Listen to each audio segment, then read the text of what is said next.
episode of Late Night Baking. For this recipe, we looked to the primary color wheel for inspiration.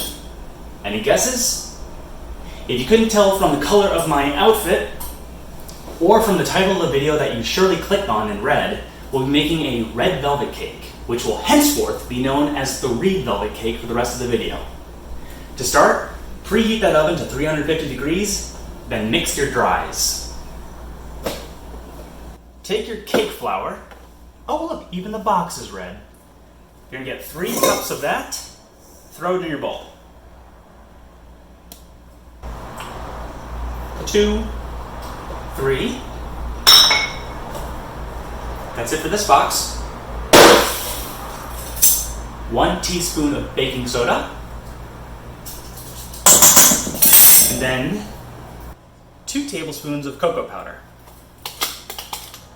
Oh, brand new box. Close enough.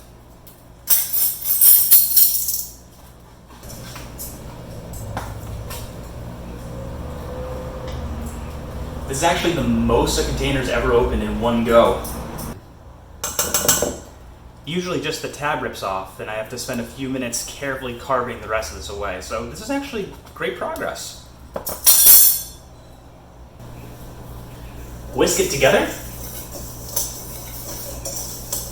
then set aside.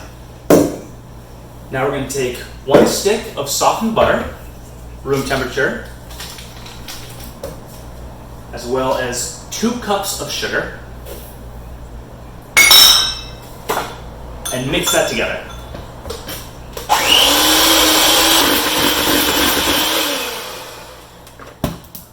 Once that's combined, add in 1 cup, 1 whole cup of vegetable oil.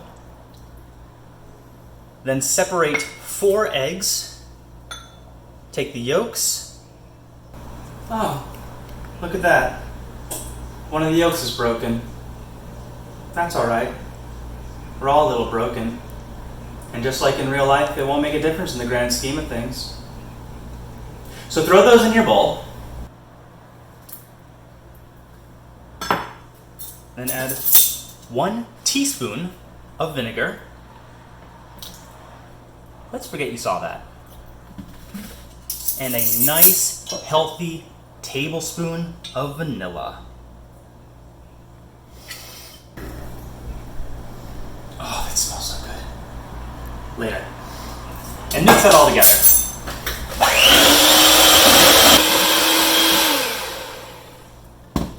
Now that same vinegar that I just accidentally poured in, use that to make a cup of buttermilk and grab your dry ingredients. Dump in about 1/3 of the dries. Mix it up. 1/3 of the milk. Mix it up.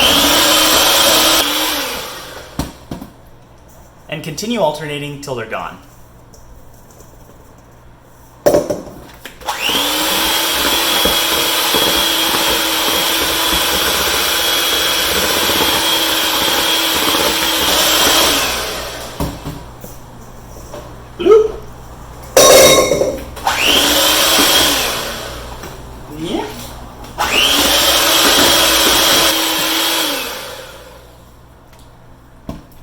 Now we will be adding the ingredient that makes a Reid velvet so red dye. Red dye is very hard to clean out of clothes and skin, so you want to be as careful as you can when handling it. Easy. Easy. It's really up to you how red you want your cake to be. Let's start with that. To avoid sending dye all over the place, you can beat it in with a rubber spatula. Ooh, this looks like a 70s horror movie.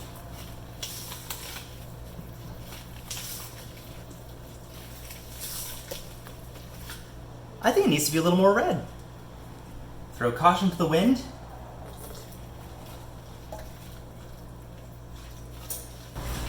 There we go. A nice, healthy, iron-rich red. Now you're going to want to rinse off these beaters because we are going to take the egg whites we set aside earlier, pour them in a bowl, and mix until you get those good peaks.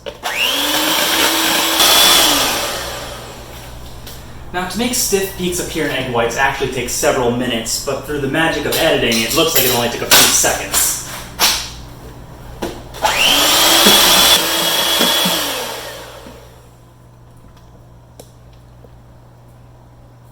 That's a good peak. Take your egg whites and gently fold them into the batter. Gently fold. No vigorous mixing. Gently fold. Gently fold. Once it's all gently folded in, grab your two 9-inch wax-lined cake pans, grease them up like there's no tomorrow,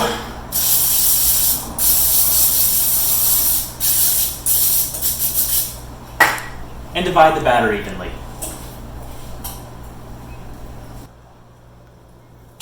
A little for you, and a little for you. A little more for you, and some more for you. Actually, a little more for you.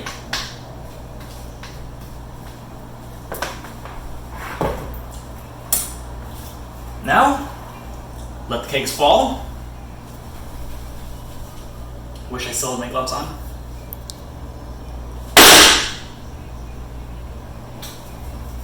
Repeat.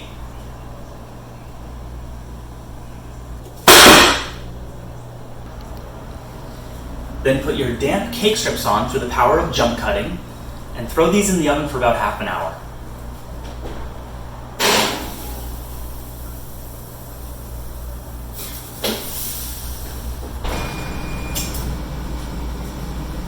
Let's see how they look. 1,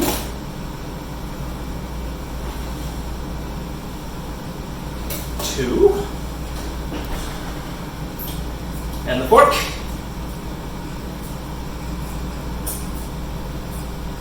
Clean as a whistle.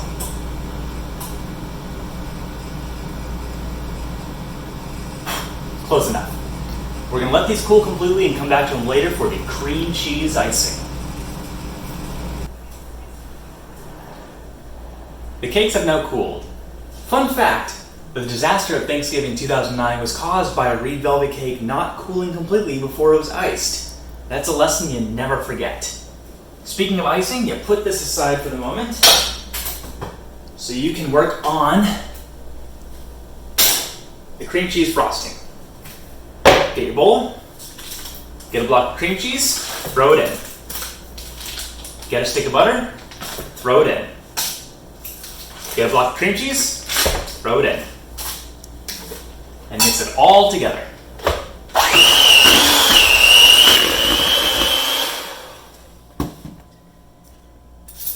Add in a tablespoon of milk, then 1.5 teaspoons of vanilla.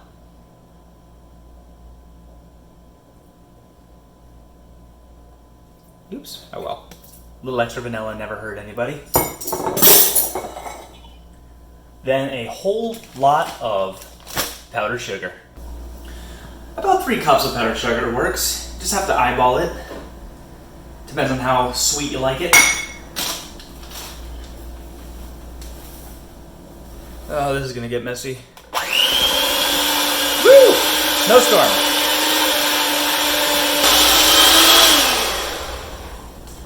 Once you have your delicious cream cheese frosting, it's time to assemble. Get your cake stand. Get your cake.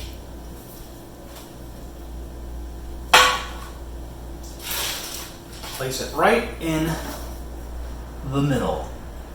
I like to put the flat side up so when you layer the cakes it makes it a little easier to stay put.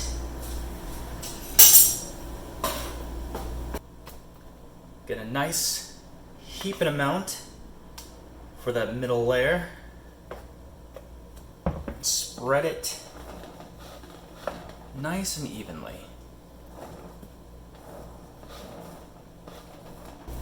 Then grab your second cake.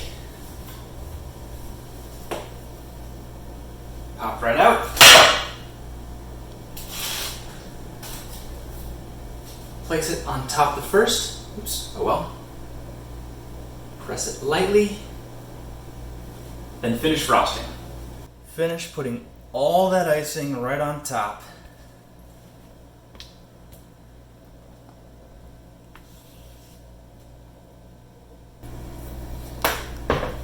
And work that all around on top and over the edge. Like a nice sugary waterfall. Sometimes the red of the cake mixes in with the icing, but I don't mind that. I like the speckled look. It doesn't have to be completely white. And smooth out the edges. After you finish icing it, you have your nice classic red Reid velvet cake. I quite like the red speckles. What do you think? Now I can't cut a slice out of this one because I baked it for my barber. But don't take my word for it that it turned out well.